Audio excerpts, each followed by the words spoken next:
Hi guys, welcome back. Today we are going to learn how to balance chemical equations. Hooray! Please make sure that you have your notebook and something to write with ready so that way you can be taking notes. I do expect you to take down all of these notes. So as you need to pause, take it down, and then keep going, okay? The best way to learn something is by physically taking notes. So I do expect you to do that, all right? So what we need to do first is look at a chemical equation. So we have our chemical equation here. Oxygen gas plus hydrogen gas yields water. Very simple, a very simple chemical equation. So everything on the left side of the equation are called reactants because these compounds and elements are reacting. Then you have the yield sign, and the yield sign is basically the chemical change taking place. Okay, and then it leads over to the products, which is everything on the right. These are what are produced, okay? The large numbers in front of our compounds are called coefficients. These are what you are going to change to help balance these equations. All right, and here's a formula. All right, and these you are not going to change. All right, so we have our reactants, we have our yield sign, and we have our products. So why again do we need to balance chemical equations? What's the point? Why is this a thing? So in order to balance chemical equations, we need to make sure that the atoms of the reactants equal the number of atoms in the products. But why? Because it obeys the law of conservation of matter. Because the law of conservation of matter, remember, states that we can neither create nor destroy matter, only help it change forms. So what we have to account for how many atoms of all the elements are going into a reaction, and all of the atoms that come out of it. And when they are equal, we are upholding the law of conservation of matter. That is why we have to balance. So a couple of rules. These are super important. Make sure you please take these down. Okay? General rules. You cannot change subscripts. Remember, subscripts are these fun little things right here. The little numbers that tell you how many atoms of that element you have. So H2O, this little 2, that is a subscript. You cannot change subscripts to suit your needs. That doesn't work. Check your work. This is a puzzle. This is an easy puzzle to check. Okay? And make sure that your coefficients that you've written down are in the lowest possible ratio. So here's an example. Here we have coefficients of 4, 2, and 4. Okay, so our coefficients 4, 2, and 4. All of those are divisible by 2. So go ahead and reduce them. 4 divided by 2 is 2. 2 divided by 2 is 1. This is an implied 1. And 4 divided by 2 is 2. All right? So now our coefficients are 2, 1, 2. This is what we want. If they are not in the lowest form, it's not as correct, okay? So always check once you're done balancing that your coefficients have been reduced, okay?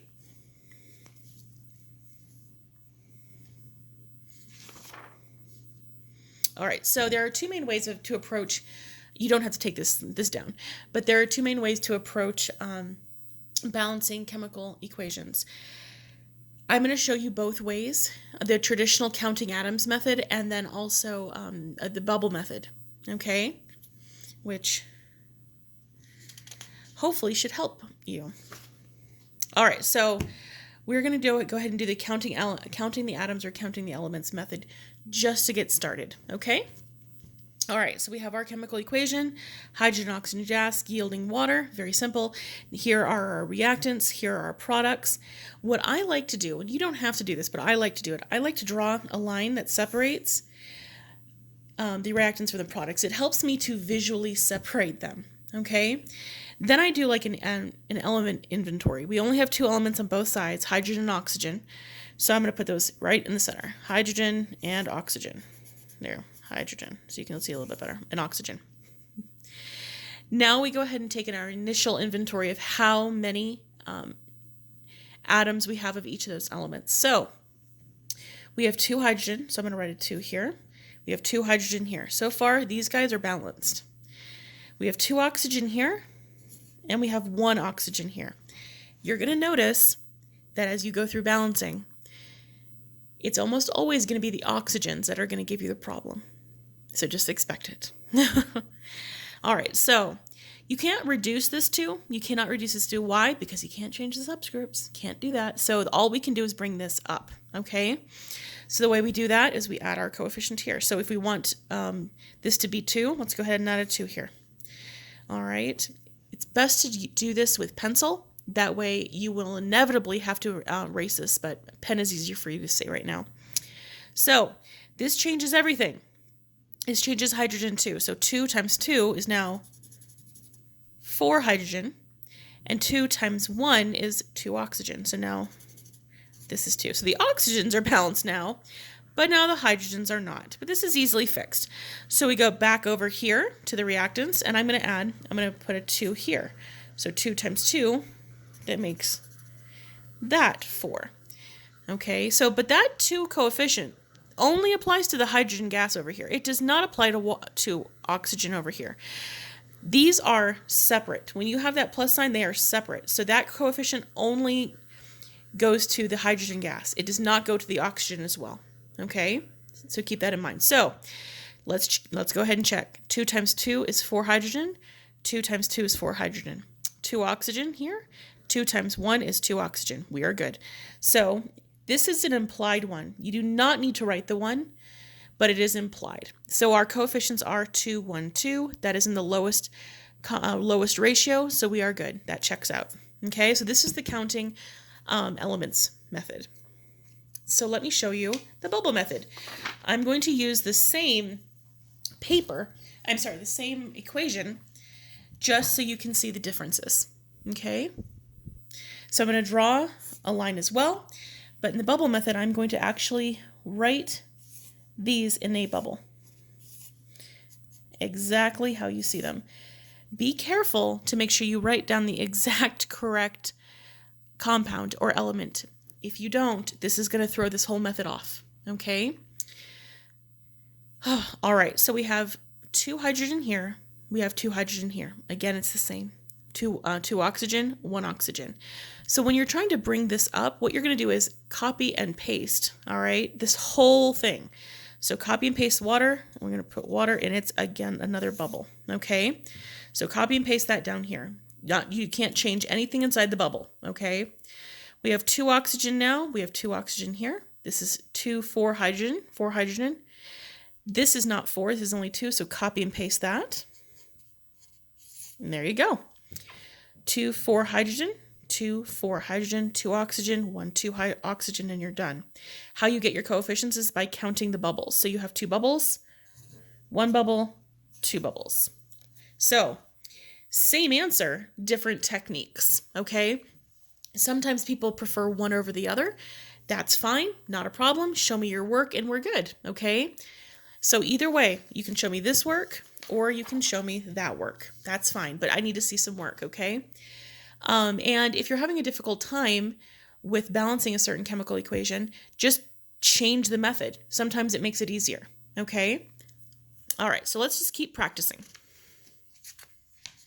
All right, so here we have chlorine gas plus sodium bromide yielding bromine gas plus sodium chloride, okay? A pretty classic single replacement reaction. So let's go ahead and balance that. I'm going to draw a line, all right? I'm going to go ahead and choose to do the bubble method just because you don't have to. And A, B, R, BR2, and an ACl. Okay, 2 chlorine, 1 chlorine. So let's copy and paste this whole thing. 2 chlorine, 2 chlorine. So the chlorines are now balanced, okay? 2 sodium, 1 sodium. So let's copy and paste this. All right. 2 sodium, 2 sodium. So the sodiums are now balanced. And that gives me 2 bromine, and lo and behold, we have 2 bromine right here. We don't need to do anything else. So again, let's check. 2 chlorine, 2 chlorine. 2 sodium, 2 sodium. 2 bromine, 2 bromine. We're good. So let's count our coefficients. So there's 1, 2, 1, 2. 1, 2, 1, 2. That is the lowest ratio, so we are good. All right, so here we have aluminum, metal plus oxygen yielding aluminum oxide. Okay, so again, I'll use the bubble method. You can use either method. I'm okay with it. Just show me your work. Okay, 1 aluminum, 2 aluminums. Let's copy and paste that. 2 aluminums, 2 aluminums. Again, it's the oxygen, so 2 and 3. When you have 2 and 3, you're really looking for kind of a common denominator of 6, okay? So just kind of keep that in mind. So let's go ahead and double this. All right, that gives me 6 oxygen. So what I'm going to do over here is add 2 more. Copy and paste this guy twice.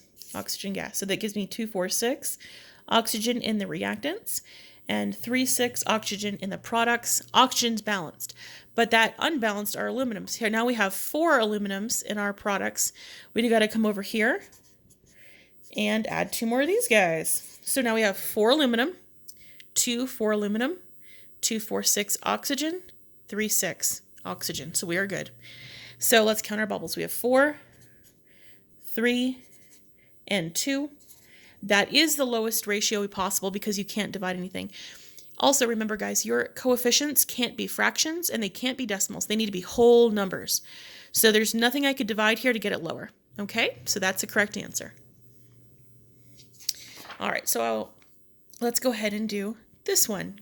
Remember, guys, make sure you're pausing and you're taking the chemical equations down.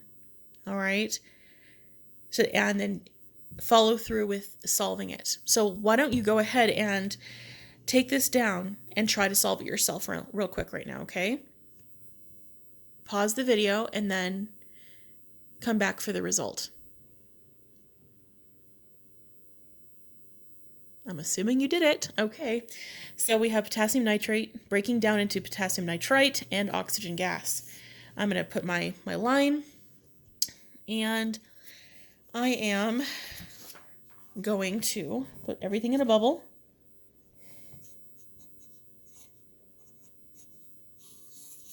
And be neat about this so you are taking stock of everything correctly. Okay. 1 potassium, 1 potassium. 1 nitrogen, 1 nitrogen. And of course, it's the oxygens. So we have 3 oxygens in the reactants, and we have 4 oxygens in the products. Remember, guys, you're looking at the total number of atoms for each element on the sides, not just in each compound. So you need to add and account for the oxygen in both of these compounds, okay? So there are 4 oxygen over here, and there's 3 here. So let's go ahead and double this and see what that takes us. Remember, do this in pencil, just in case you have to go back and erase it. It might seem like I'm making no mistakes doing this, but I've been doing this for a long time. So give yourself some grace and allow yourself to be able to make mistakes and keep trying, okay? So that gave us 2 potassium, so I need to double this. All right, oops. Double that. So we have 2 potassium, 2 potassium. We have 2 nitrogen, 2 nitrogen. That gives me 3, 6 oxygen in the reactants, and that gives me 2, 4, 6, yay, oxygen in the products. We're good. We don't have to do anything else. Let's check it again. 2 potassium, 2 potassium, 2 nitrogen, 2 nitrogen, 3, 6 oxygen here, 2, 4, 6 here, and we are good, thankfully. So we just count our bubbles, 2, 2, and then 1, okay? All right. I would like you to pause the video and then try this as well. So pause this, take this down, and try to balance it.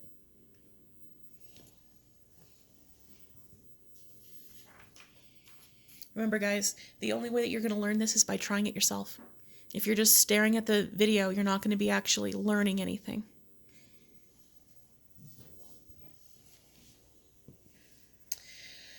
All right, I'm going to assume you did it. Okay, so let's draw our line. Okay, reactants, products. So we have Ag, which is silver, hydrogen sulfide, oxygen gas, And then we have silver, 1 sulfide, and, oh, I keep doing that, and water. Okay. So let's just start with silver. 1 silver, 2 silver. So let's copy and paste this. Okay. 2 silver, 2 silver. So silvers are balanced. We have 2 hydrogen. We have 2 hydrogen. That's nice. We have 1 sulfur. We have 1 sulfur. Of course, it's the oxygens. So we have 2 oxygens and 1 oxygen. So let's copy and paste the water. 2 oxygens, 2 oxygens. Now that's going to increase our hydrogen. So we have 4 hydrogen. Let's go over here to get 4 hydrogen. So we're going to copy and paste that. All right, 2, 2, 2, 4. That's 4 hydrogen, 4 hydrogen. That gives me 2 sulfur. So I got to come back over here, copy and paste that guy. All right, 2 sulfur, 2 sulfur. Now that gives me 4 silver. So I got to have to add 2 more over here. Okay. So let's go and check this to make sure we're good. We have 4 silver, 2, 4 silver. We have 4 hydrogen, 2, 4 hydrogen, 2 sulfur, 2 sulfur, 2 oxygens, 2 oxygens. We are good. So this is 4, 2, 1, 2, 2. Now, it may look like I could reduce that because they're 4, 2, 2, 2. But remember, there's a 1 here. And I can't make a fraction. So there's no way I could divide these by 2 to reduce them. Because the 1's there, this is the lowest ratio. So it works. Okay? All right. Another example. Go ahead and try this. Pause the video, copy it down, pause the video, try balancing it, and then come back.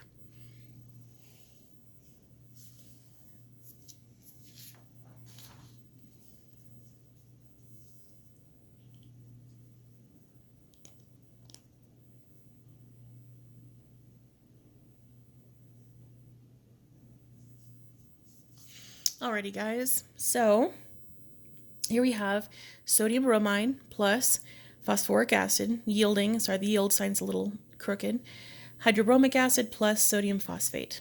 Okay, this is a classic double replacement reaction. So I'm going to draw my line to visually separate the reactants and the products.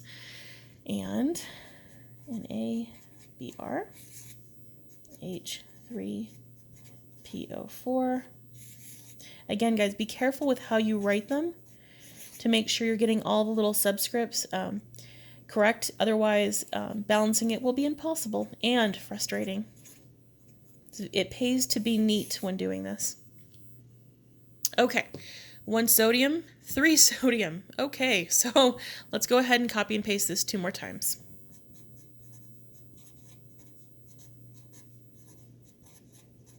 All right. So we have 3 sodium, 3 sodium. Sodiums are balanced, okay? Here we have 3 hydrogens, okay? So there's where our hydrogen is. Let's go ahead and copy and paste this 2 more times. Okay, so we have 3 hydrogens, 3 hydrogens. We have 1 phosphorus, 4 oxygen, 4 oxygen.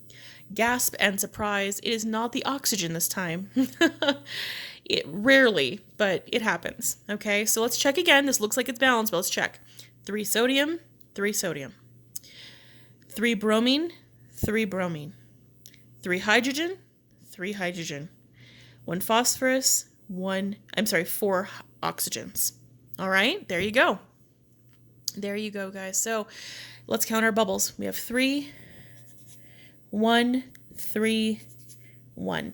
And that, again, is our lowest ratio. So we are good there. And again, what this is saying, what these coefficients are saying is that we have 3 molecules of sodium bromide that react with 1 molecule of phosphoric acid.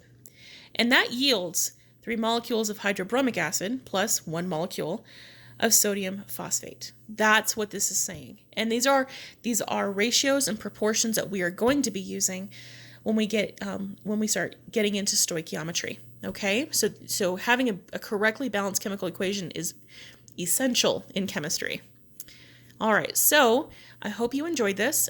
Please let me know if you have questions, and I will be posting a more complicated chemical reactions video after this. All right, thanks.